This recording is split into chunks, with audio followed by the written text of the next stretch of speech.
Hello friends, goodwill classes में आपका बहुत बहुत स्वागत है। आज हम करने वाले हैं डिमांड चैप्टर का नेक्स्ट क्वेश्चन। मांग में वृद्धि के कारण बताइए। मतलब आपको ये बताना है कि किस किस रीज़न से मांग में वृद्धि होती है। अब वृद्धि पूछा हुआ है तो इस क्वेश्चन को दूसरे तरीके से भी पूछ सकता है कि मांग वक्र के दाईं ओर खिसक जाने का क्या कारण है। क्योंकि मैंने आपको बताया था कि जब भी वृद्धि वर्ड होता है, अगर वृद्धि होती है तो वो कहाँ खिसकता है, दाईं ओर, और जो कमी होती है तो वो किस चीज़ को दिखाती है, बाईं ओर को दिखाती है। तो यहाँ पे वृद्धि की जगह ये वर्ड भी दे सकता है कि मांग वक्र के दाईं ओर खिसक जाने का क्या कारण है। दाईं ओर खिसक रहा है तो इट मीन्स क्या हो रही है, वृद्धि हो रही है।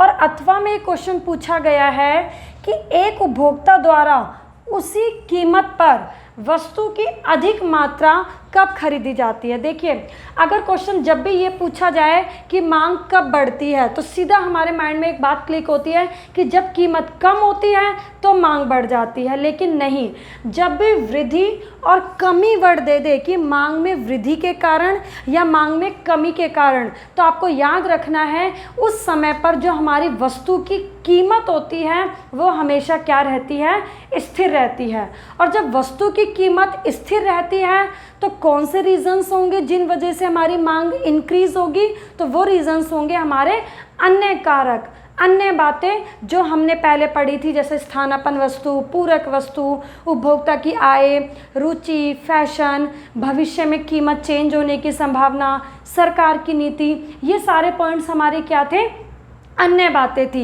या अन्य कारक थे। तो जब भी वृद्धि या कमी वर्ड दे दे कि मांग में वृद्धि के कारण या मांग में कमी के कारण, तो उस समय पे आपको याद रखना है कीमत चेंज नहीं होगी, कीमत क्या रहेगी, स्थिर रहेगी। और जो मांग वृद्धि या कमी होगी वो किस रीज़न से होगी, अन्य कारक के कारण। इसीलिए अथवा में ये क्वेश्चन पूछा गया है कि एक उपभोक्ता द्वारा उसी कीमत पर, अब यहाँ पे बोल दिया है कि कीमत फिक्स्ड है, उसी कीमत पे वस्तु की अधिक मात्रा कब खरीदी जाती है। तो अब हम इनके पॉइंट्स देख लेते हैं। नंबर 1, उपभोक्ता की आय में वृद्धि। क्योंकि जब उपभोक्ता की आय क्या हो जाती है, बढ़ जाती है, तो वो ज़्यादा से ज़्यादा वस्तुओं की क्या करता है, डिमांड करता है। तो हमारी मांग में क्या हो जाएगी, वृद्धि हो जाएगी। सेकंड पॉइंट है स्थानापन्न, एंड थर्ड है हमारा पूरक। ये हमने किया था संबंधित वस्तुओं की कीमत में परिवर्तन। तो संबंधित वस्तुएं दो प्रकार की थी, स्थानापन्न और पूरक, उसी के पॉइंट्स हैं ये। अब हम स्थानापन्न देख लेते हैं। हमने देखा था कि स्थानापन्न वस्तुओं में कैसा रिलेशन होता है, हमेशा पॉजिटिव रिलेशन। तो पॉजिटिव का मतलब क्या है कि कीमत बढ़ेगी तो मात्रा भी बढ़ेगी, और कीमत कम होगी तो मात्रा भी कम हो जाती है। अब यहाँ पे बोला है मांग में वृद्धि, तो मांग कब बढ़ेगी, जब कीमत बढ़ेगी। तो यानी कि स्थानापन्न वस्तु की कीमत में क्या होनी चाहिए, वृद्धि होनी चाहिए। किसमें, कीमत में। मांग नहीं लिखना, मांग में तो पूछा गया है कि मांग कब बढ़ेगी। तो स्थानापन्न वस्तुओं की कीमत में क्या होनी चाहिए, वृद्धि होनी चाहिए, तभी वस्तु की मात्रा क्या हो जाती है, बढ़ जाती है। जैसे अगर चाय की कीमत बढ़ती है तभी कॉफ़ी की मात्रा क्या हो जाती है, बढ़ जाती है।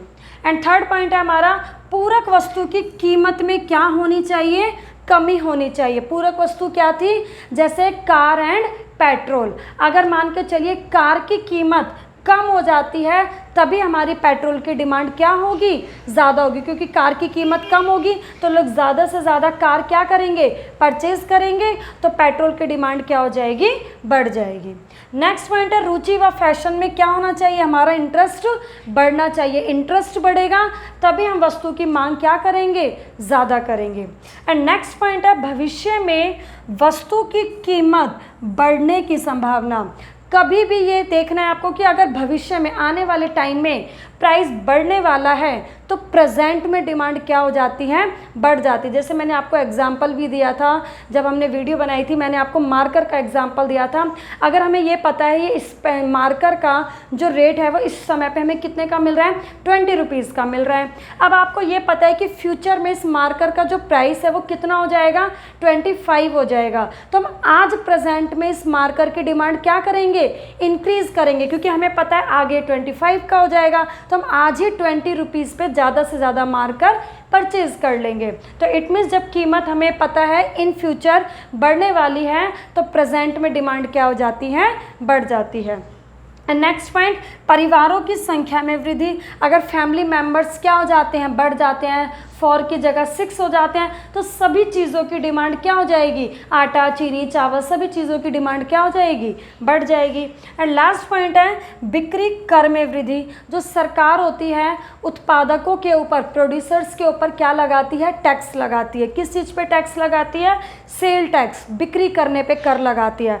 अगर मान के चलिए सरकार अपना टैक्स क्या कर देगी, बढ़ा देगी, तो चीज़ें क्या होंगी, महंगी होंगी, वस्तु की कीमत बढ़ जाएगी, और जब कीमत बढ़ेगी तो हम अपनी वस्तु की जो मात्रा होती है वो क्या कर देंगे, कम कर देंगे। तो ये पॉइंट्स से जो हमें यही पॉइंट्स है जो हमारी अन्य बातें भी हैं। ओके, तो हम ये पॉइंट्स हमने डिस्कस किए हैं कि जिस वजह से हमारी जो डिमांड है वो क्या हो जाती है, बढ़ जाती है। अब जब ये क्वेश्चन एग्जाम में आता है तो 3 मार्क्स का आता है। आपको इन पॉइंट्स को बताने के साथ साथ एग्जाम में डायग्राम ज़रूर बनाना है। जब तक हम डायग्राम नहीं बनाएंगे तब तक हमें मार्क्स नहीं मिलेंगे। तो हम डायग्राम देख लेते हैं।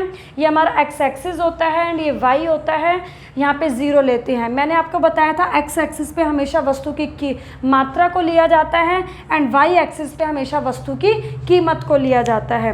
अब हम क्या बनाएंगे, सबसे पहले डिमांड कर्व। डिमांड कर्व मैंने आपको बताया था हमेशा ऐसे बनता है, ऊपर से नीचे और बाएं से दाएं, नेगेटिव स्लोप, ऋणात्मक ढाल वाला।